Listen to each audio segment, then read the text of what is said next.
Their eyes locked across the rooftop lounge. Young Sanchul, Seoul's most feared mafia boss, felt his heartbeat stumble. He looked away first, and he hated himself for it. Valentina Campbell didn't know what she'd done. Didn't know that one look just made her Seoul's most valuable target. 3 weeks later, masked men grabbed her in the rain. He killed 2 of them with his bare hands. Now she's in his penthouse asking, "Why me?" His answer is about to start a war, because I locked eyes with the one woman I couldn't have. Before we continue, if you're already hooked by this dangerous love story, subscribe to Ebony and Pearl Stories right now. Don't let Sanchul's enemies win. Hit that subscribe button and stand with him. The glass elevator of the Skylux Tower slid open with a soft hiss. Inside Seoul's most exclusive rooftop lounge glittered like a forbidden jewel. Amber lights dancing across velvet shadows, crystal chandeliers casting prismatic patterns on polished marble, the city skyline sprawling below like spilled diamonds. The air itself felt expensive, heavy with imported cigars and designer perfume. Every conversation stopped when he appeared. Young Sanchul, the most feared mafia boss in South Korea, head of the Jade Serpents, the man whose name could silence entire boardrooms. His immaculate white shirt was unbuttoned just enough to reveal the dark flames of tattoos curling up his neck. A platinum watch gleamed on his wrist. His expression was carved from ice, cold enough to freeze blood. Men who met his gaze usually ended up in shallow graves. Women who tried to seduce him learned quickly that his heart was a locked vault. Tonight he had come only for business, to finalize a weapons deal with a corrupt government official. Nothing more. But the moment she turned her head, everything changed. Sanchul adjusted his cufflinks, scanning the room with practiced indifference. His guards flanked him like shadows, their hands never far from concealed weapons. The politician he was meeting sat at a private booth, sweating despite the air conditioning, a briefcase of cash ready for exchange.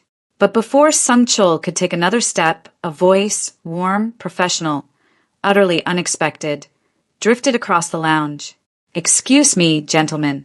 The presentation materials are ready whenever you are." He froze. From near the floor-to-ceiling windows, she appeared, a tall, stunning black woman in a crisp white blouse that seemed to glow against her warm brown skin. Voluminous curls framed her face, catching the amber light like a crown. Silver hoop earrings swayed gently as she turned, and when her eyes swept across the room, they landed on him. Valentina Campbell, the etiquette consultant his business partner had hired to polish the politician's image for some charity gala. She wasn't supposed to be part of this world. She was an outsider, a civilian, someone who had no idea she'd just walked into a den of wolves. Their eyes locked, and something inside Sanchul's chest, something he'd thought dead for a decade, stuttered to life. His heartbeat, usually steady as a metronome during executions, stumbled. His breath caught like he'd been gut-punched. Heat flooded through him, fierce and undeniable, pooling low in his belly with an intensity that terrified him. "What is happening to me?" Valentina's lips parted slightly, surprise flickering across her face. But she didn't look away. No fear, no submission, just curiosity. Her gaze held his with a confidence that should have been impossible. His guards noticed. The politician noticed. Everyone in the room noticed. Sanchul, the man who'd tortured rivals without flinching, who'd built an empire on blood and terror, broke eye contact first, and he hated himself for it. "Sir." One of his lieutenants stepped closer, concern edging his voice. "Are you?" "Continue without me," Sanchul muttered, his voice rougher than intended. He turned sharply toward the bar, his jaw clenched so tight it ached. But even with his back to her, he could feel Valentina's presence like heat from an open flame. Every rustle of her papers, every soft footstep, every breath she took seemed to pull at something inside him, unraveling years of carefully constructed armor. He ordered whiskey, neat, expensive, irrelevant. The glass trembled in his hand. This isn't real, he told himself. It's impossible. For 10 years, Jung Sunchul had ruled the jade serpents with precision and cruelty. His word was law. His silence was death. He didn't do romance, didn't do softness, didn't do feelings. At 23, he'd taken control of the syndicate after his father's assassination, surviving a bloodbath that left 17 men dead and Sunchul with scars that never fully healed. He'd built his empire on ruthlessness. Every rival crushed, every betrayer made example of, every weakness eliminated. Women threw themselves at him. Models, actresses, heiresses desperate for the thrill of danger. He used them when convenient and discarded them without a second thought. His heart was a fortress no one had breached. Until tonight, until Valentina Campbell walked into his line of sight and shattered a decade of control with a single glance. She was everything he shouldn't want. American, innocent, an etiquette consultant, for God's sake, someone who taught manners to monsters pretending to be men. She worked for a corrupt politician who secretly funneled weapons to Sunchul's rivals, a man who would be dead within the month if he didn't pay his debts. Valentina had no idea she was standing in a room full of killers, and that made her even more dangerous to him. Across the lounge, Valentina gathered her materials, occasionally glancing at her notes. She moved with quiet confidence, completely unaware of the chaos she'd just unleashed inside Seoul's most dangerous man. Sunchul lifted his glass, but the whiskey tasted like ash. His lieutenant, Kim Min-ho, sidled up to the bar, confusion written across his face. "Boss, is everything all right? You seem—" "Finish the deal," Sunchul ordered, not looking at him. "I'll be in the car." "But, sir, the politician specifically requested." "Now, Min-ho." The lieutenant bowed quickly and retreated, exchanging worried glances with the other guards. In 13 years, they'd never seen their boss rattled. Not during shootouts. Not during interrogations. Not even when rival gangs had ambushed him with 12 men. But tonight, a woman with silver hoops and a warm smile had accomplished what bullets never could. She'd made him feel human. Valentina finished organizing her presentation materials, tucking folders into a leather portfolio. As she moved toward the exit, she paused, sensing something. Her gaze drifted toward the bar where the tattooed stranger sat hunched over his drink, knuckles white around the glass. For a moment, their eyes met again in the bar's mirror. This time, she saw something in his expression that made her breath catch. Not danger, but pain. Raw and profound, like a man drowning in shallow water. She almost walked over to him, almost asked if he was okay. But her client called her name, and the moment shattered. She turned away, leaving the lounge with one last curious glance over her shoulder. Sunchul watched her go, his chest tight with something he hadn't felt in years. Loss. 5 minutes later, Sunchul stepped into the private elevator alone, dismissing his guards with a sharp gesture. The moment the doors closed, he sagged against the polished mirror, his carefully maintained composure crumbling. His hand pressed against his chest where his heart still hammered like it was trying to escape his ribcage. His reflection stared back at him, a monster in expensive clothes, a killer with blood on his hands, a man who had no right to feel what he was feeling. She looked at me like I was human. That was the problem.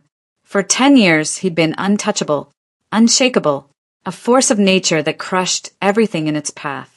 But Valentina Campbell had seen past the tattoos and the reputation and the carefully cultivated terror. She'd seen him, and for the first time in a decade, Jung Sunchul felt something more dangerous than hatred or ambition or bloodlust. He felt afraid, not of death. Death was an old friend, but of desire, of want, of the terrifying possibility that somewhere in his blackened heart, he was still capable of feeling something real. The elevator descended through the glittering tower, carrying him back down to the world he understood, a world of violence and power and carefully negotiated cruelty.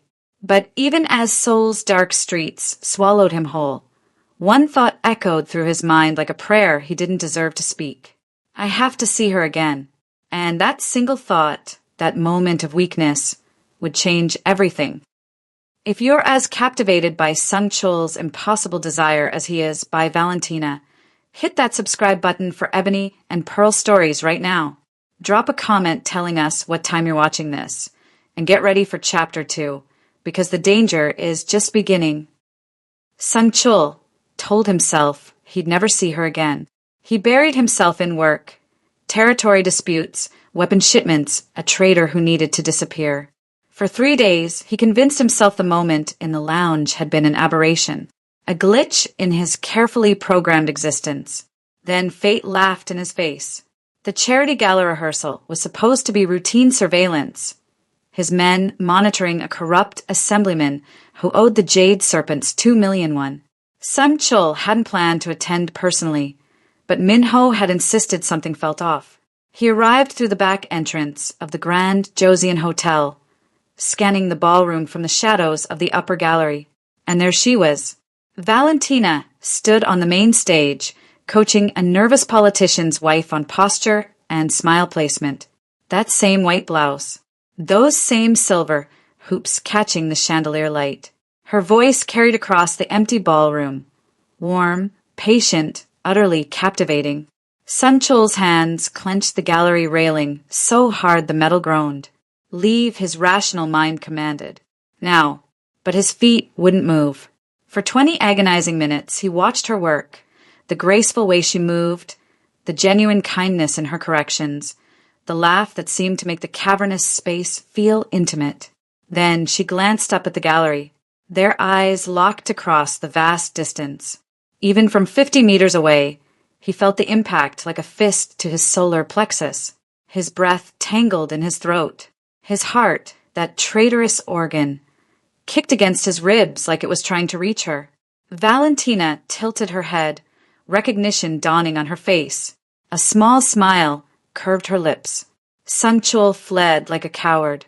2 nights later, at a political dinner at the Shilla Hotel, he walked into the private dining room and found her consulting with the event coordinator. She wore a navy dress this time, professional and devastating. Their eyes met across a sea of white tablecloths and imported roses.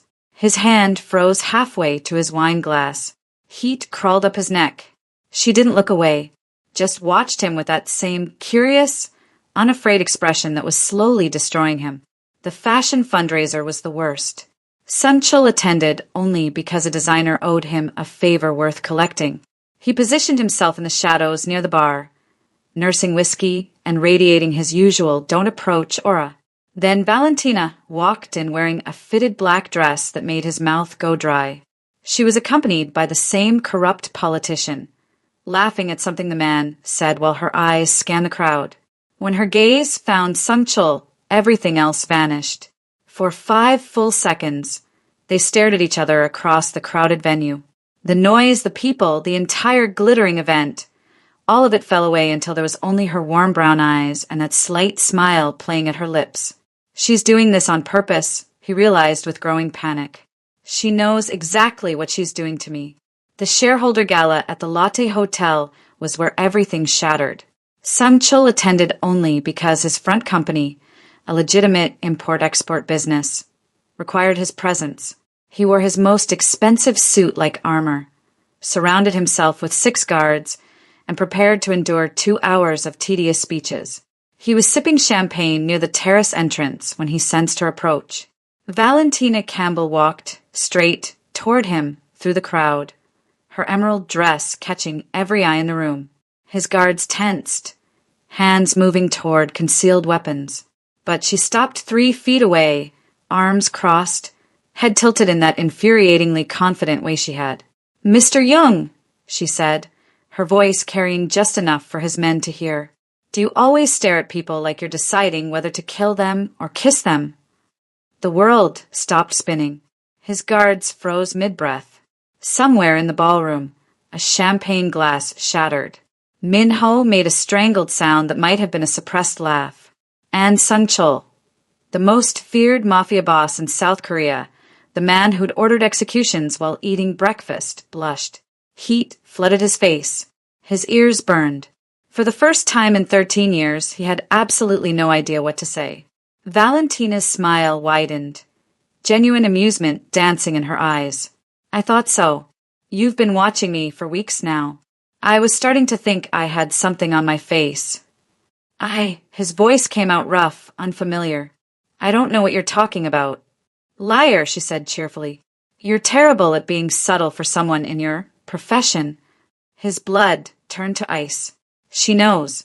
I have to go, he managed, already turning away. Mr. Jung.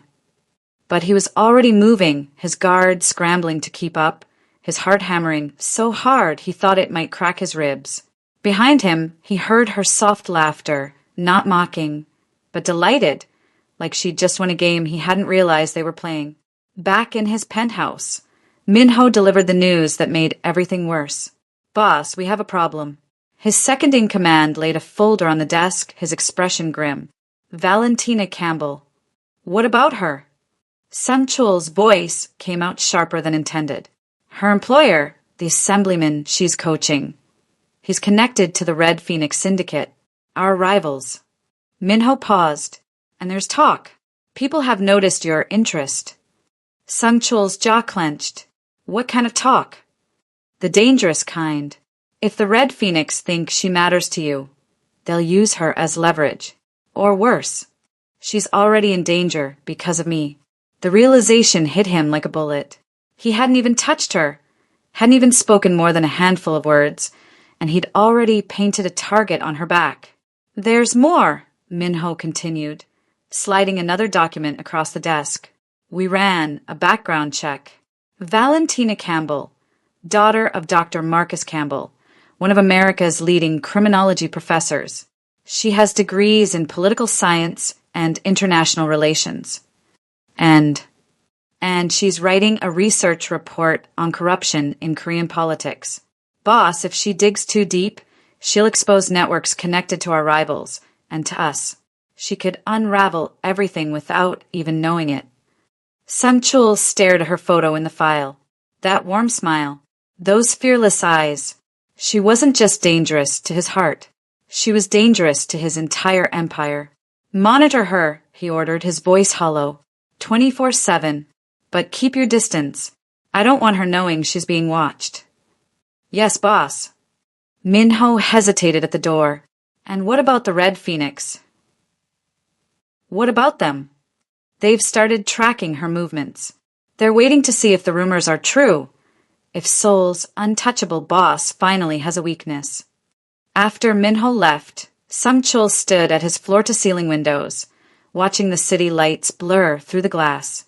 Across Seoul, in a darkened car outside Valentina's apartment building, a man with a red phoenix tattoo raised a camera and snapped another photograph.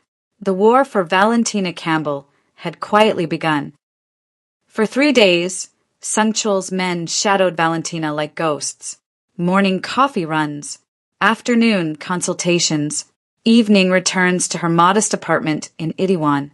She lived a simple life, no bodyguards, no security system, completely unaware of the wolves circling. It was driving him insane. Then she made everything worse by walking into his world uninvited. Sang-chul sat alone in his private booth at Gravity, a high-rise restaurant on the 63rd floor where he conducted his most delicate business. The floor-to-ceiling windows offered a godlike view of Seoul sprawling below, and the booth itself was positioned to see every entrance while remaining shrouded in shadow. He was reviewing a shipment manifest when he felt her presence. Valentina Campbell slid into the booth across from him without asking permission, setting her purse down like she owned the place. She wore a cream blouse and burgundy slacks, her curls pinned back elegantly, silver hoops gleaming. His guards materialized instantly, hands reaching for weapons. It's fine, Sang-chul said, quietly waving them off. His heart was already racing. Leave us. They retreated, confused but obedient. Valentina folded her hands on the table, studying him with those warm, intelligent eyes. You've been avoiding me. I don't know what you mean. Liar. She smiled, but there was steel underneath. You disappeared from the gala rehearsal the moment I saw you. You left the political dinner without eating. At the fashion fundraiser, you practically ran away. I had business. You're scared of me. The accusation hit like a slap. Sun Chul's jaw tightened. I'm not scared of anything. Then why do you hide? She leaned forward, her gaze never wavering. I've seen powerful men before, Mr. Young. Arrogant men. Dangerous men. But you're different. You wear this monster mask like armor, but underneath. She tilted her head. I think you're just a man who's forgotten how to be human. The words cut deeper than any blade. For a long moment, Sun Chul couldn't speak. His hands clenched into fists beneath the table. No one had ever read him this accurately. Not his enemies, not his allies, not even his own family before they died. You don't know anything about me, he said, his voice low and dangerous. I know you stare at me like I'm both your salvation and your destruction. Her voice softened. I know you're terrified of whatever you're feeling, and I know you're trying to protect me from something. She's too perceptive, too fearless, too everything. Sun Chul leaned back, forcing ice into his veins. You need to stay away from me. Why? Because I'm exactly what people say I am.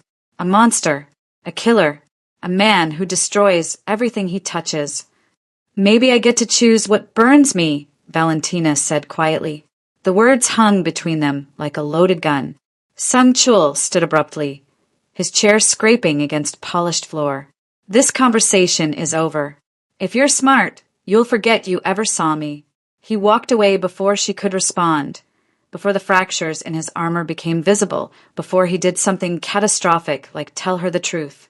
Behind him, Valentina sat alone in the booth, her hands trembling slightly as she watched the most dangerous man in Seoul flee from her for the third time. That night, after a charity preview at the National Museum, Valentina walked to her car through the underground parking garage. Her heels echoed against concrete as she searched for her keys. She didn't notice the black sedan idling 3 rows away. Inside, 2 Red Phoenix gang members watched through tinted windows. The driver raised a camera, the shutter clicking softly as he captured her license plate, her face, her completely unguarded posture. Is this her? The passenger asked, reviewing photos on a tablet. Images of Valentina and Sun Chul at various events, their gazes locked, the tension between them visible even in still frames. Has to be. The boss has never looked at anyone like that. She's nobody. No security. No protection. Easy target. The driver smiled coldly. Perfect. They followed her home, documenting her route, her building's weak security, the ground floor window that didn't lock properly. By morning, the photographs were on every rival syndicate leader's desk, accompanied by a single line of text. Jung Sun Chul's weakness confirmed. The whispers started in Itaewon's underground clubs and spread like poison through Seoul's criminal networks. Did you hear? The Jade Serpent finally has a woman. Valentina Campbell, some American consultant. They say she's his mistress, that he's obsessed. Jung Sun Chul, brought to his knees by a foreign woman. When the rumors reached Sun Chul's ears, panic seized him, cold, visceral, absolute. She wasn't his mistress. He'd never even touched her hand. But in their world, perception was reality, and now Valentina Campbell had become the most valuable target in South Korea. We need to move her, Minho urged during an emergency meeting. Safe house. Protection detail. Something. She'll refuse, Sun Chul said hollowly. She doesn't even know she's in danger. Then tell her. And say what? That she's marked for death because I couldn't control myself? Because I was weak enough to. He cut himself off, jaw clenched. Boss, if we don't act, the Red Phoenix will. Sun Chul stood at his window, soul glittering below him like scattered stars. Cut all contact. Pull the surveillance. If anyone asks, she means nothing to me. And if they don't believe it, silence. Because they both knew the truth. It was already too late. 2 nights later, at a rooftop charity preview at the Signal Hotel, Sung Chul arrived, determined to ignore her. He positioned himself at the far end of the terrace, surrounded by his men, radiating his usual aura of untouchable menace. Then Valentina appeared in a flowing white dress that caught the evening breeze, and his resolution shattered. She moved through the crowd with practiced grace, but her eyes kept searching until they found him. And then she walked straight toward him. "Valentina, don't," he started, but she was already there. Her hand touched his arm, just a light pressure, barely contact at all. Electricity shot through him like lightning, so intense he actually flinched. His entire body responded to that single touch, every nerve ending screaming with want and terror and desperate longing. "Please," she whispered, her eyes searching his face. "Just tell me why. Why do you keep running from?" He pulled away like she'd burned him, turning sharply and walking toward the exit without a word, without explanation, leaving her standing alone on the terrace with confusion and hurt written across her beautiful face. His guards followed, silent and bewildered. But Sung Chul didn't see the man in the shadows near the terrace entrance. Camera raised, capturing the exact moment, he glanced back at Valentina. The raw anguish in his expression, the longing he couldn't quite hide, the truth written across his face in languages only pain understands. By midnight, that photograph sat on the Red Phoenix boss's desk. In it, Jung Sun-chul, Seoul's most feared crime lord, looked like a man drowning. The message attached was simple. She's the one. Move on her and he'll break. The boss smiled, his gold tooth catching the lamplight. "Finally," he murmured, "the untouchable man has something to lose." He picked up his phone and sent a single text to his enforcer. "Prepare the team. 3 days. Make it public." Across Seoul, in his penthouse, Sung Chul stood at his window with a glass of whiskey he hadn't touched, staring at the city lights and thinking about the terrified look in Valentina's eyes when he'd walked away. He'd hurt her to protect her, but protection, he was about to learn, was a luxury neither of them could afford anymore. 3 days passed like a death sentence, counting down. Sung Chul buried himself in work, refusing to think about warm brown eyes and silver hoops. His men reported that Valentina continued her normal routine, oblivious, unprotected, heartbreakingly vulnerable. Then the storm came. Rain slashed across Seoul like divine punishment, turning the city into a blur of neon and shadows. Thunder rolled between skyscrapers, and lightning turned glass towers into silver blades. Valentina finished her last consultation at the Skylux Tower at 9 p.m., exhausted from coaching a CEO's wife through an upcoming speech. She gathered her materials, said goodbye to the cleaning staff, and headed for the lobby. Her phone buzzed. A text from her driver, running late.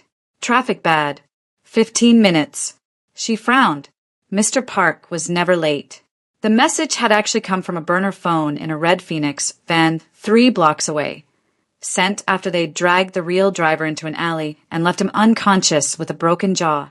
Valentina stood under the building's awning, watching rain hammer the pavement. The street was oddly empty for Seoul. No taxis, no pedestrians, just water and darkness.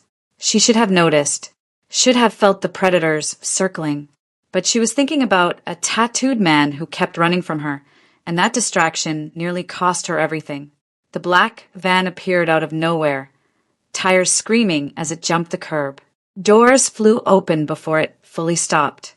4 masked men poured out, 2 with guns already raised. Valentina's portfolio fell from her hands, papers scattering in the rain. Her mouth opened to scream, but terror locked her throat. "Get her!" one man barked in Korean.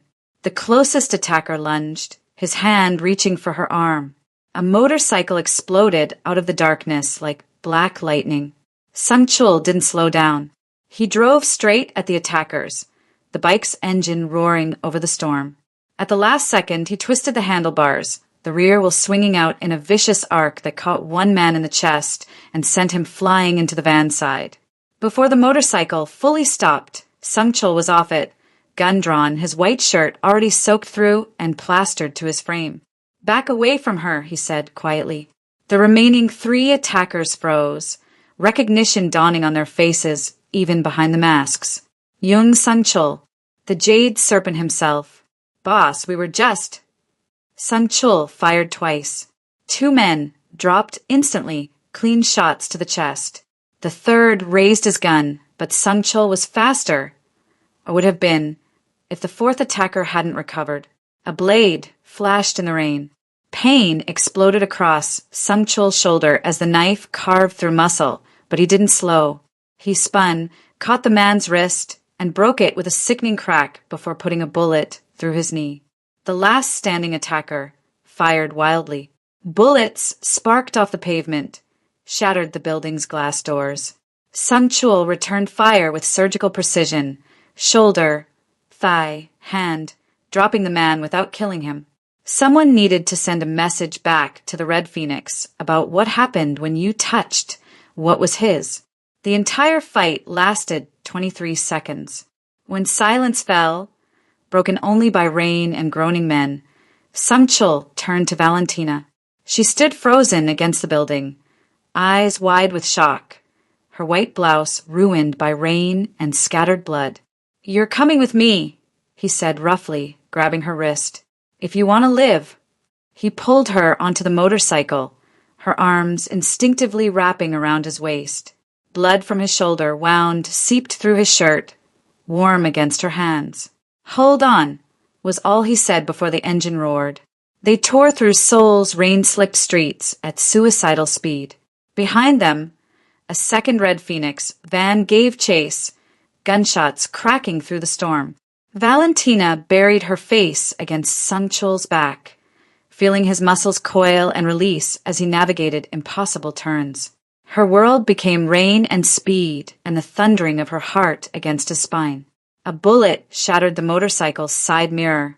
Sun-chul swerved into an alley so narrow Valentina could have touched both walls, then burst out onto a main road, weaving through midnight traffic with the precision of someone who'd fled death before.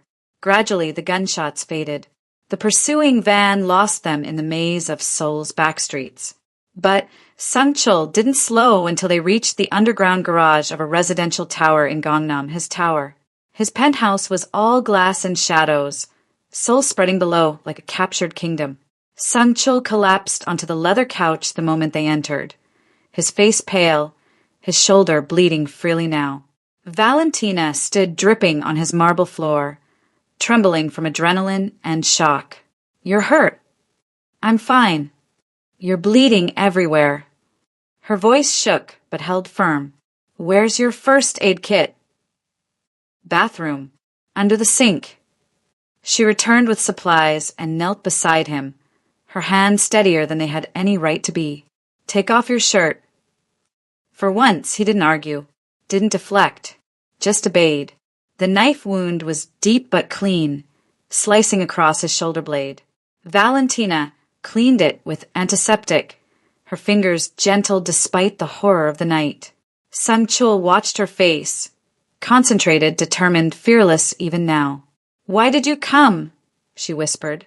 "I had you followed. When my man reported the van, I knew," his jaw clenched. "I knew what they were planning. Those men wanted to kidnap me." "Yes, because of you." "Yes." The word came out broken. Her hands paused. "Why?" "Because I was weak." His voice was raw, stripped of armor. "Because I couldn't stop looking at you. Because everyone in Seoul's underworld knows that Young Sun-chul, the man who fears nothing, is terrified of a woman in silver hoops." Valentina finished bandaging his shoulder, her touch lingering on his skin. When she finally looked at him, her eyes were bright with unshed tears. "You saved my life. I endangered it first. I don't care." Her hand rose, trembling, until her palm cupped his cheek. Her thumb brushed across his jaw, and he shuddered like she'd struck him. "I see you, Sun-chul. Not the monster. Not the boss. You." Something inside him shattered.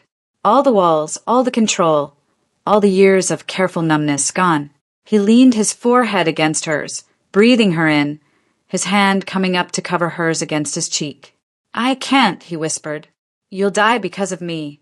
Maybe, she breathed, but at least I'll have lived first. Their lips met, soft at first, tentative, testing, then hungry, desperate. Years of loneliness and longing poured into that kiss. His hands tangling in her wet curls, her fingers tracing the tattoos on his neck, both of them drowning in sensation. He kissed her like she was oxygen and he'd been suffocating. She kissed him like he was human and she'd known it all along. Outside, 40 stories below, a man with a telephoto lens captured everything through the rain-streaked windows. Two silhouettes becoming one. The city's most dangerous man finally, fatally vulnerable. The photo was sent with a single word. Confirmed. The war had begun. When their kiss finally broke, they stayed close, foreheads touching, breathing the same trembling air, the city lights blurring through rain-streaked windows. Why me? Valentina whispered. Samchul's eyes closed, his voice raw and unguarded. Because I locked eyes with the one woman I couldn't have, and I've been fighting myself ever since. Her hand found his, fingers interlacing like they'd been made to fit together. They sat in the silence of his penthouse, hearts thundering in sync, the weight of what they'd just done settling around them like inevitability. I would burn this entire city before I lose you, Samchul said quietly, and the terrifying part was how much he meant it. Valentina's thumb traced circles on his palm. I haven't been scared of you since that first night in the lounge. Not once. You should be. Too late. The moment shattered when his penthouse door burst open. Minho rushed in, tablet in hand, his face ashen. Boss, we have a problem. Samchul was on his feet instantly, positioning himself between Valentina and the door. What? Minho held up the tablet, wordlessly. The screen showed surveillance footage, grainy but unmistakable. The attack outside Skylux Tower, Samchul's brutal efficiency, the motorcycle escape, and finally, crystal clear through telescopic lens, two figures in a penthouse window, their kiss captured in devastating detail. It's everywhere, Minho said grimly.